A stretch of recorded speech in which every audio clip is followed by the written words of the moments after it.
So lately in my Yes to Success classes, I've been talking a lot about how if we want our lives to be okay, then we can do okay in our personal development. If we want to live great lives and we have a choice, now is the time to amp it up and start doing the harder stuff. Not just give lip service to it, but actually do it. Hey, I'm Deborah Poneman, founder of Yes to Success seminars, where we offer knowledge and tools for you to live your ultimate life and ageless, anti-aging for your brain, your body, and your future. So one thing you can do if you want to amp it up is to make sure that your inner matches your outer. Now you might be thinking, doesn't she mean your outer has to match your inner? No, actually I don't. And here's a quote from the great healer, Master John Douglas, that illustrates perfectly what I mean. He says, you can say and do anything in this world because there are very few people who can see what is coming from inside of you, what is really cooking in the oven. But the master angels and all the great beings are only concerned with what's cooking in your oven, not what you're flapping about, saying and doing on the outside, trying to appear like something. It's like putting a sticker on your car that you're a vegan. All right, congratulations. But what is the real content of your heart? That's what the angels see. I mean, they see everything, but they're not concerned with what you're trying to do and say and how you're trying to appear to the world. It's what's within you that they see. That's how you're deemed worthy, deserving, and allowed to have greater growth, bliss, and happiness. So, what is the real content of your heart? That's what the angels see. They're not concerned with what you're trying to do and say and how you're trying to appear to the world. It's what's within you. That is how you're deemed worthy, deserving, and allowed to have greater growth and bliss and happiness and a great life. So what we have to do if we really want growth, bliss, and happiness is to stop fooling ourselves. And that truth will set you free. The other day, two of my friends, well, it actually wasn't the other day because we were still like in the middle of COVID. So no, it wasn't the other day, but two friends of mine came to visit and they are both transformational leaders. You've seen on Oprah, and we were out to lunch and we were having a grand old time. And then we started sharing our stories. His story was about his ex-wife and how he'll never be able to get ahead because he signed a horrible divorce agreement that no matter how much he makes, it's gone, it evaporates, blah, blah, blah, blah, blah. And I actually found inadvertently his bio, and his bio after he was in The Secret, and his story was about how he had to make a lot of money because of this monstrous ex-wife, and she was stuck in the story, but also, blah, blah, blah, blah, blah. And that was like 10 years before. And then his current girlfriend, she was on and on and on and on about her ex and how he's poisoning her kids against her and what a master manipulator he is. And she didn't know if her kids would ever come back around. And then I had my story, True Confessions, about how I can't believe that there are people after all I've done, that they are not wishing me well. And I couldn't believe it that I heard that somebody was saying bad things about me and that they didn't seem to want the best for me and even tried to sabotage my success in subtle ways. And about a half hour into our complain-a-thon, thinly veiled by not wanting to name names or really cut loose as if we didn't know what the names were, we stopped.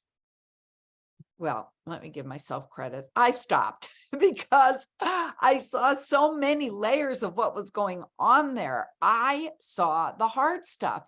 First, I reminded us that nothing comes into our experience that we are not a vibrational match for, and we each had to say how we were a match.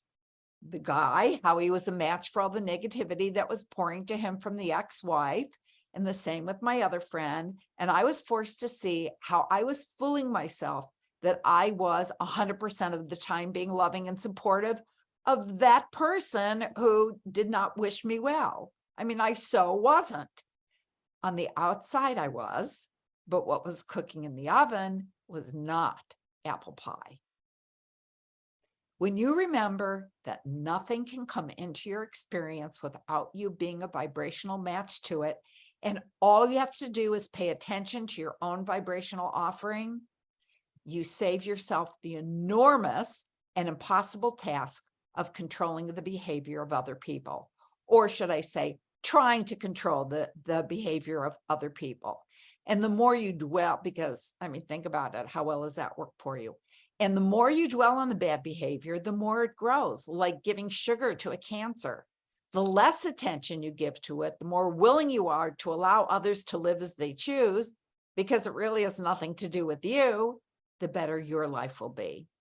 Also, the wife, the husband, the colleague are once again our greatest gifts because they are our biggies. We all have a biggie. It's easy to love those who love us, and it's easy to have a great relationship with your ex if he or she is a saint, like mine happens to be. But in that arena, I'm a match for a saint. But when we can actually love the real biggies, and it takes a lot of ho'oponoponos, I know, that's when we are deemed worthy, deserving, and allowed to have true growth, bliss, and happiness. But here's the thing. It's not their behavior we're loving when we love the biggies. It's their God essence. That's why we don't speak ill of them. If we do, we're speaking ill of God. However, and there's a third point I want to make here, you don't have to act like you love them if you don't. Maybe that's what Master John meant when he said, it's not what you're flapping about, saying and doing on the outside, trying to appear like something. If you're feeling one way and flapping about how great they are, isn't that just as out of integrity as flapping about how horrible they are? You know, true story, somebody once asked me what I thought of another speaker, and trying to be positive, I said some really nice things that in the oven, I wasn't actually feeling. I think I went a little bit overboard. And the person came back to me that I was saying those, who had asked me about this person, and they came back to me and they said that they had signed up for a course with that person and they were shocked that I had said such nice things about them. If we're called upon to opine, there's always neutrality. Think of something neutral to say. And also, one other thing, isn't it convenient that these people show up so that we all have an excuse to not be in our power, to be a victim? They're the villains, we're the victims. We don't have to move ahead as powerfully in our lives when there is a villain holding us back. Awesome. We have an excuse to not go for the gold. So my two friends and I took a vow. We made a commitment to watch at every moment what we're flapping about on the outside and to notice if it's congruent with what's on the inside. And we made a vow to see where we're using that relationship or circumstance as an excuse to be a victim. And we made a vow to no longer enjoy making them the villain. And once we got that clear, we made the commitment to, instead of being victims ourselves, to share a vision of what we do want. So I'm going to recommend that you do some writing. You know, I've taught you how to sit for guidance, and ask yourself these questions. Who am I making a villain? Or in what circumstance am I allowing myself to be a victim and giving up my power? And instead of being a powerless victim, what is the vision that I do want? And what action can I take that will move my life ahead to the next level? Ask yourself these questions. Do some spontaneous writing. Of course, I call it sitting for guidance. Get the answers and start acting on them. I think you'll discover that it's not necessary to be powerless. It's a choice we make. So starting today, let's make a different choice. Sending you love, as always.